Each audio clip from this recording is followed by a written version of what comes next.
Hello and welcome to this week's video recipe. I am Colin Bunyan, and this week we will be revisiting one of my first recipes, cottage pie. That for such a simple dish, you'll be amazed at what can go wrong.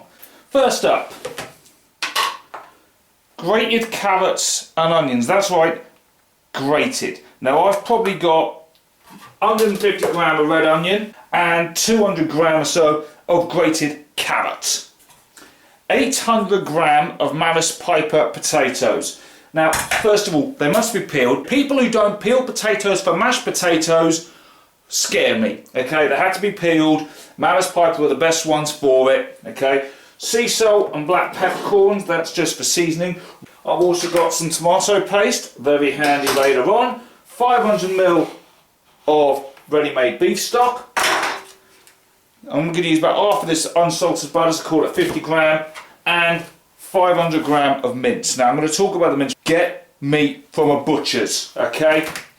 Don't go for supermarket beef, because the long fibres in the supermarket mince beef don't go well with cottage pie. You want it to break down, you want it to work, so that's the key for it. But my wife doesn't do well with herbs, so therefore there's no thyme, there's no rosemary, there's no oregano. It's a pity, because otherwise I would add them in, half a teaspoon of each, and dried will be better than fresh, because this is going to cook for a significant amount of time. Right, so 800 grams of Maris Piper potatoes in salted boiling water using the rock salt. Cottage pie mince will be going into this frying pan, needs to be on for a couple of minutes. Gas mark 5 for the oven, get that up to temperature. Pan is smoking hot. Minced beef in. Hear that sizzle. Now, I picked up this tip from Marco Pierre, okay? I'm not going to move the beef, not for a minute, because by putting that much beef into the hot pan, the pan gets colder. Not cold, but it gets colder. I wouldn't recommend touching it. So give it a couple of minutes for the heat to get back into the pan, so the water content from the beef evaporates. That's another reason why you should go to a butcher's. Less water in the beef, because they won't inject the beef before mincing. Right, the meat has started to caramelise and singe and break down, so now I'm breaking down the meat. 500 grams of beef there. It must be cooked all the way through. Minced beef is one of those things you don't serve rare. That I'm now going to add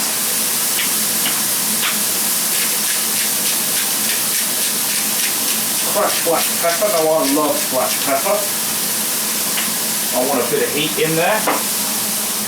I'm also going to add a bit of salt. Now I'm not going to add too much, because the beef stock's got a fair amount in it. We need a little bit in there for balance.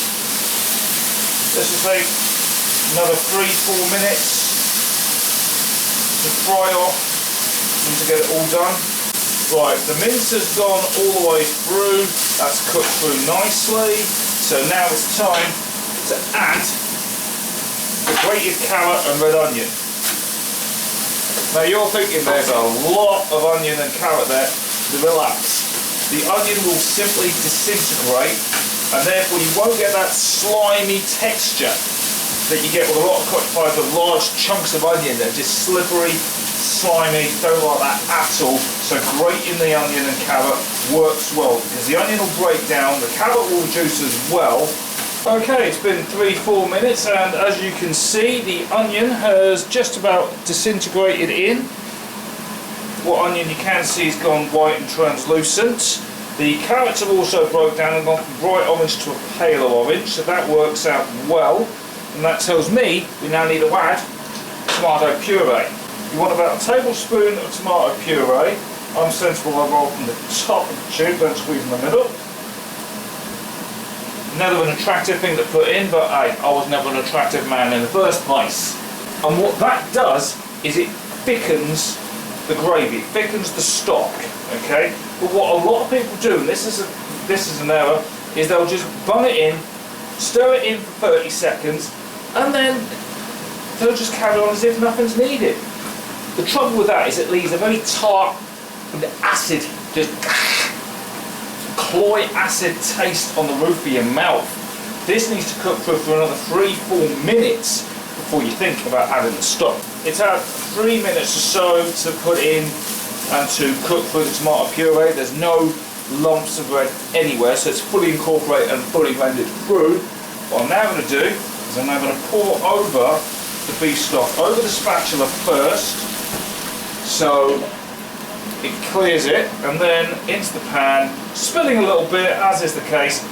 Keep the heat on a medium. Grate the spatula on the bottom of the pan, because any sediment that's there will go back into the fluid, and then as the water goes by reduction, you end up with a ton of flavour. Okay, it's been about 60 seconds, and if I do that, 1, 2, 3, 4, 5, and it's just about meeting now. So we are so close to getting this done where the gravy has almost evaporated entirely, and that is the texture you're after. Look at that. Slide it in. The spatula's handy, better than a wooden spoon, to get all the onion, the carrot and the residual beef out. Just so much easier. So use a spatula, don't bother with a wooden spoon. They have their uses, just not that effectively here. It's not too wet, it's not too dry. I've still got a few minutes for the mash to be ready, so therefore this will condense down and get even richer. Potatoes have been boiling for about 25 minutes or so. I'm now going to show you how you get the best mashed potato. First up, to check for tenderness, the knife goes into the spud, no effort. It's like literally go through butter. So that tells me they're done. Colander and pan, keep the heat on, okay? Potatoes drained and they're back on the pan, they're back on the heat. Why? Because you've still got a lot of water in the bottom of the pot that even though no matter how well you drain it, it's never going to go away. So what this does, 30 seconds of dry heat, all that water is going to go straight up and out of the potatoes. You don't want that much water in there because otherwise you end up with a gloopy mashed potato. Wire masher, this is key. I've brought it to the front just for ease. And just crush the spuds. Okay? Don't do anything too heavy, just literally crush them. That's it. And already you can see how broken down they are. That shows you that they're done. Now, as you can tell, I'm not one for measuring and stuff like that, so I'll say that's about 50 grams of butter. I'm going to add a bit of black pepper. Don't want much because the minced beef has already got seasoning in it, but a little bit will do. As I said, with the beef stock you don't need much in salt, so just give that a quick whip and that's it. Spatula again at the ready and scoop it out. Now what we need to do is need to make sure we get a rough coverage so all areas are covered, and then we'll smooth it over. Okay? You're thinking there's not enough mash? There is. Have faith, okay? Just spread it out. And finally, I'm using the spatula just to score the mash. Right, that's what it does. 30 minutes at gas mark 5, and I'll show you what it looks like when it comes out of the oven. There we are, cottage pie has been out for 30 minutes. It is beautifully done. It's nice and golden on the outside. The gravy is bubbling up through it. So now it's time for me to serve up a portion. There we are, not the best presentation, but absolutely steaming hot.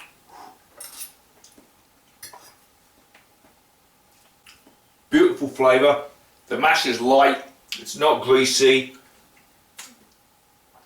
Very good. The gravy's rich, it's decadent. Absolutely steaming hot, so you need an asbestos mouth. Best leave it cool for 10 minutes. I can't wait. I'm tucking in. I'll catch you next time.